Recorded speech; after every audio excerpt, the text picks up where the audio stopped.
Hi, I'm Lauren, and thanks for joining me in my craft room today. I'm going to be sharing how I created this shadow box card today. I'm starting with my big shadow box die, and I've already die cut my pieces out of some Heffy Doodle colored cardstock. We have simply Teal-icious, and that's going to be the two pieces that create our box. And I also die cut the center out of it so we have a window. We also have this beautiful purple colored cardstock, which is grape soda, and that's going to be a frame around the opening of our box. I also used Greenbean and some white cardstock to create a cloud and some grass. And then I kept my rectangles that were die cut from my frame and my box, and I'm going to use those in the shadow box as well.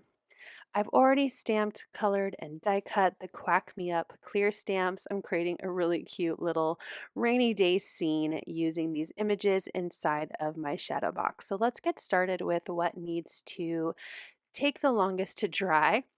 I'm going to be doing a little bit of stenciling. So I'm going to take that teal colored cardstock that die cut from my shadow box, and I'm lining it up with some of the raindrops from the Rain on My Parade stencil. I'm going to use a little bit of my Heffy tape to help keep that rectangle right where I want it on the back side of my stencil. And then I'm just going to use this little mat to help me from keeping my space from getting too messy. I grabbed some Stencil Butter. This is pearl white from the Crafter's Workshop, and I'm just using a palette to scoop some of that Stencil Butter onto my stencil and then wiping off the excess so I can save it for later. And here is a fun little stencil reveal. I have some really pretty shiny raindrops on my background now. So now we're going to move into assembling the shadow box. I'm going to stamp a sentiment that will be used on the back of my shadow box. So I'm going to use that extra purple paper. And I grabbed a sentiment from that same stamp set, Quack Me Up, and I'm going to emboss it in some white embossing powder. So I'm just using some anti-static powder, and then I'm going to use some embossing ink, and I'm going to pour on some white embossing powder. I just think white on top of colored cardstock is really pretty, and it really pops off because this purple cardstock is a little bit darker. So I'm pouring on that white embossing powder. I do 2 coats just because I want to make sure I get everything covered as best as I can. And then I'm just going to use my heat gun here to melt that embossing powder down. And I did notice there were a couple spots where I didn't get the best coverage, but that's okay. I'm going to use a white gel pen and just kind of add in those letters that didn't really come through with the embossing powder. Super great. So now I'm done with that. I'm going to grab my double-sided adhesive rolls as well as some wet glue, my little glue and we're going to start assembling this box. So I'm starting with scoring all of the sides, so anything where the die created a score line, and I'm going to grab some 1/4 inch double-sided adhesive as well as 1/8 of an inch double-sided adhesive. The tabs on our box are a little bit wider, so I can use my 1/4 inch, but the tabs on my cloud and my grass that I'm going to use to add some dimension and create my scene inside of my shadow box are a little bit thinner. So I'm going to add my purple frame first using my glue burr. So I'm just adding some glue on all 4 sides of this frame, and then I will glue that around the opening on the front of my shadow box. I'm using my glue burr just because it gives me a little bit of wiggle room to make sure that I get it perfectly lined up where I want it before it is completely stuck and I won't be able to move it around. So now, like I said, I'm grabbing the 1/4 inch and I'm going to glue the 2 sides of my box together. So I'm just adding some adhesive to the tab. I decided to do 2 because the tab is a little wide, and I just want to make sure that my shadow box stays together and doesn't come apart. So to glue these together, I'm just lining up the edges and then folding that tab down. But before I close up my box, I want to add the inside details of my shadow box. So I'm going to start with gluing down my background now that my raindrops are dry. I'm just going to use my glue burr again to help me with putting this inside the background. And I'm going to line it up right next to that folded tab because it is the perfect width to make sure that my background is centered. And then I'm going to grab that 1/8 of an inch adhesive and I'm going to add it to the sides of my grass and the tabs and the tabs of my clouds as well. So just using a scoring tool to help me with making sure I have really nice creases on all of my scored die cuts. So I'm going to pretty much the same way I did with the other tab. I'm just going to add some adhesive to the green, my grass, and I'm going to line it up with the bottom of my shadow box because this is a little taller of a hill. And I'm going about 1/3 of the way into the scene. So adding that to the side of my shadow box, just one side right now. And I'm going to repeat this process for the clouds, again, adding adhesive to one of the tabs. And this time I'm going to go about 2/3 of the way. So I'm creating, 3 sections, as you could say, in my shadow box. I have the front of it, then I have the grass, and then I'm going a little bit more and I have the clouds, and then the back side of my shadow box are my raindrops.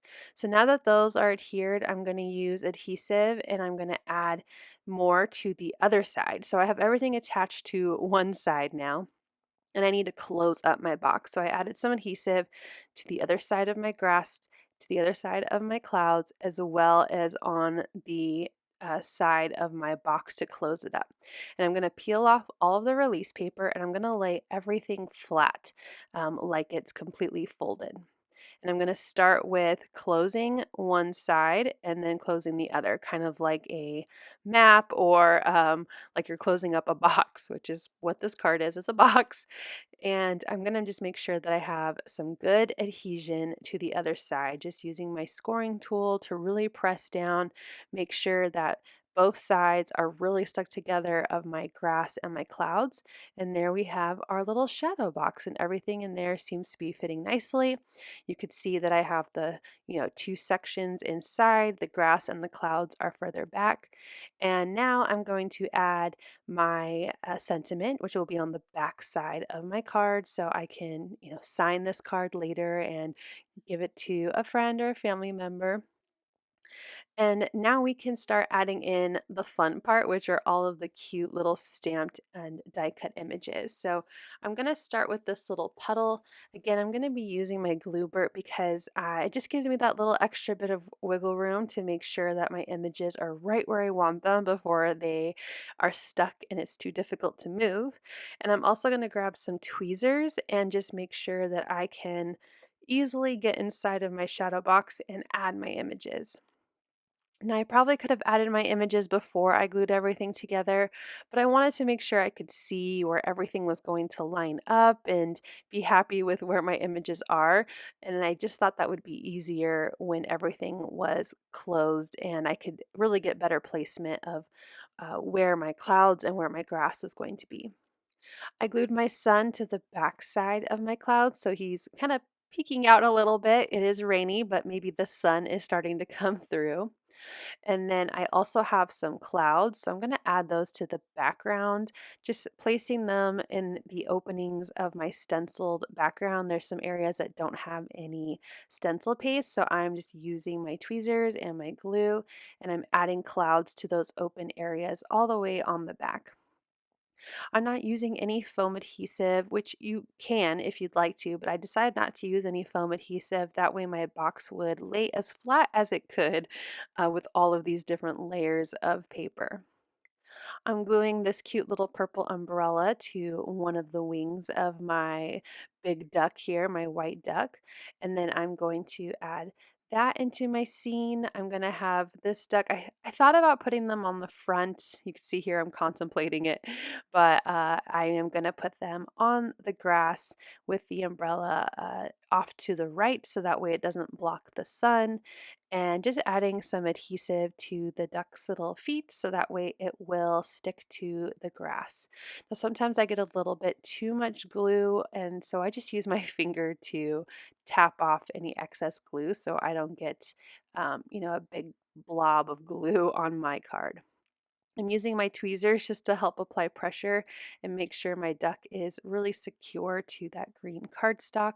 And then my last little image is this little baby duckling who's going to be sitting in the little puddle, and I'm going to add them in. Now, because I did get some glue on my fingers, obviously I'm using my hands to tap off some of the glue. I got glue in one of the corners of my purple frame that I wasn't too happy about.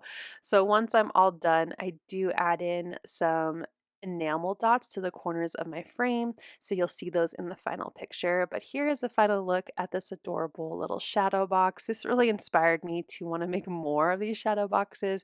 They just turned out so cute, and I don't know why I haven't been making more of them. So I hope this inspires you to grab your big shadow box die and create some shadow cards and some really adorable scenes with your Heffy Doodle stamps. So here's one more picture of the cute scene, and you can see those 4 yellow enamel dots. Thank you so much for watching. I hope you'll click like, and if you're new here, I hope you'll subscribe and come back. As always, you can find everything I use down below in the description box. Thank you and have a wonderful day. Bye!